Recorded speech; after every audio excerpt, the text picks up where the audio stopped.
હું હૃદયપૂર્વક ખુશી વ્યક્ત કરું છું કે સંપૂર્ણ ભારતીય જનતા પાર્ટીની મનમાનીના કારણે અમારા 5 કાર્યકર્તાઓ જેલમાં.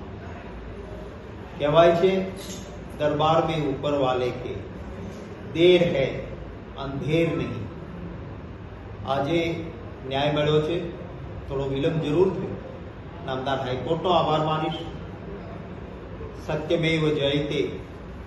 આજે નામદાર હાઈકોર્ટે જે સામા પક્ષેથી બિન પાયાદાર તથ્ય વગરની દલીલો નહીં સ્વીકારીને એક વ્યાજબી રીતે કોંગ્રેસ પક્ષના 5 અમારા આગેવાનોના જામીન મંજૂર કર્યા છે. કાયદાની પરિભાષામાં બહુ સ્પષ્ટ છે કે તપાસનીશ અધિકારી અને એજન્સી પોલીસ એ તટસ્થ હોવા જોઈએ. એમનું કામ એમણે નિષ્ઠા અને પ્રમાણિકતાથી બજાવવું જોઈએ. અમારા કાર્યાલયે સવારમાં અંધારામાં આવીને તોડફોડ કરીને જાય, પોતાના સોશિયલ મીડિયામાં લખે કે મેં તાંડવ મચાવ્યું છે. તાંડવ એટલે રાયોટિંગ થાય, એમને પકડવાના નહીં. બપોરે મેસેજ ભાજપવાળા વાયરલ કરે કે કોંગ્રેસ ઓફિસે હલ્લાબોલ કરવા જવું છે.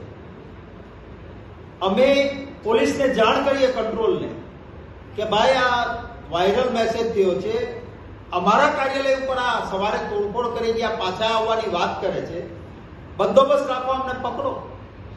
કોઈ પણ જાતની પરવાનગી વગર ભાજપના કાર્યકર્તાઓ આવે. અમારા કાર્યકર્તાઓને ખબર પડે કે સવારે તોડફોડ કરી ગયા છે અને પાછા આવવાના છે. અમારા બધા જ જાંબાજ કાર્યકર્તાઓને દિલથી અભિનંદન આપું છું. રાહુલ ગાંધીજી કહે છે બબ્બર શેર. વગર બોલાવે અમારા કાર્યકર્તાઓ ત્યાં એકત્રિત થયા કે અમારી ઓફિસનું અમે રક્ષણ કર્યું. તટસ્થ પત્રકારનું માથું ફૂટવું, એની વિડીયો વાયરલ થઈ કે પોલીસ કંઈ કરતી નથી, ભાજપવાળાને મદદ કરે છે, મારું માથું ફૂટ્યું છે, તાંડવ ચાલી રહ્યો છે. આ જ્યારે કહે 1 કલાક સુધી આવો તમાશો ચાલવા દેવામાં આવે અને પછી જ્યારે વાત આવે પકડવાની, તો જેમણે ફરજમાં રૂકાવટ કરી છે, મારી પાસે વિડીયો છે, ભાજપના એ ગુંડાઓને પોલીસના ડબ્બામાંથી દાદાગીરી કરીને ભાજપના એક ધારાસભ્યનો દીકરો ઉતારે, એને નહીં પકડવાના. જે પકડાયેલા છે ડબ્બામાં એને પોલીસ સ્ટેશન લઈ જઈને જવા દેવાના. અને કોંગ્રેસના કાર્યકર્તાને એરેસ્ટ કરવાનું જે કામ કર્યું છે, હું ચોક્કસ હજી સ્પેશિયલ ક્રિમિનલ કરીશ. હું સુપ્રીમ કોર્ટ સુધી પણ જઈશ. જે વલણ રહ્યું છે એ બિલકુલ વ્યાજબી નથી. કેમ હજી સુધી ભાજપનો એક પણ કાર્યકર્તા તમે પકડતા નથી? અમે તો તમને કહ્યું હતું કે આવો ને ફરજ બજાવો.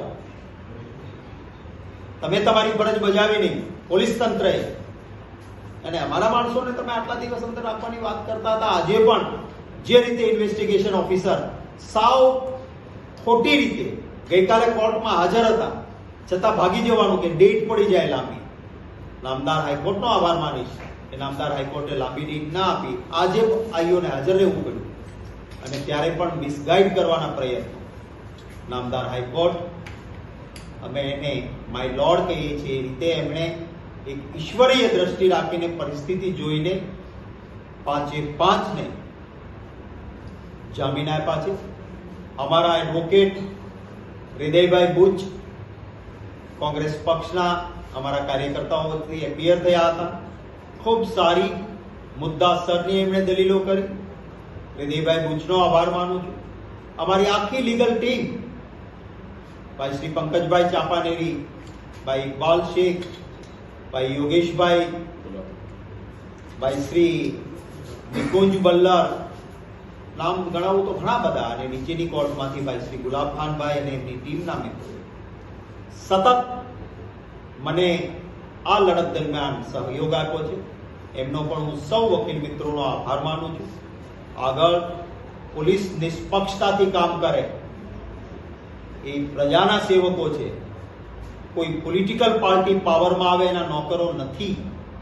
જ્યારે અમે કહ્યું કે સવારમાં તોડફોડ કરી છે અને ત્યારે જ ઉઠાવીને રાયોટિંગ્સમાં અંદર નાખ્યા હોત તો બપોરે કોઈ હિંમત ના કરે.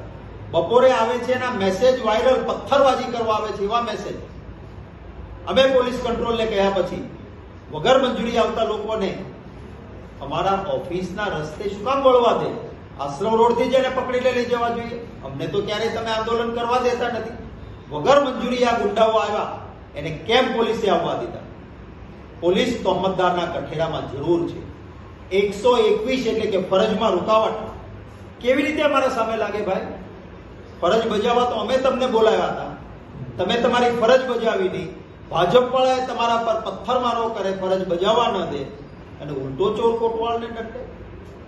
પણ આ વખતે હું આ લડતને સંપૂર્ણ લોજિસ્ટિકલ એન્ડ સુધી લઈ જવા માંગુ છું કે ભવિષ્યમાં કોઈ પોલીસ તંત્રના અધિકારી કે કર્મચારી પણ મનમાની ન કરે. પકડો હવે. એક પણ કેમ હજી ભાજપ વાળાને નથી પકડ્યું? કોંગ્રેસ વાળા જ તમને દેખાય છે. હવે એક પણ કોંગ્રેસના કાર્યકર્તા ઉપર આ રીતે કરશે તો છે અદાલતો, આવડે છે, અમે કરીશું.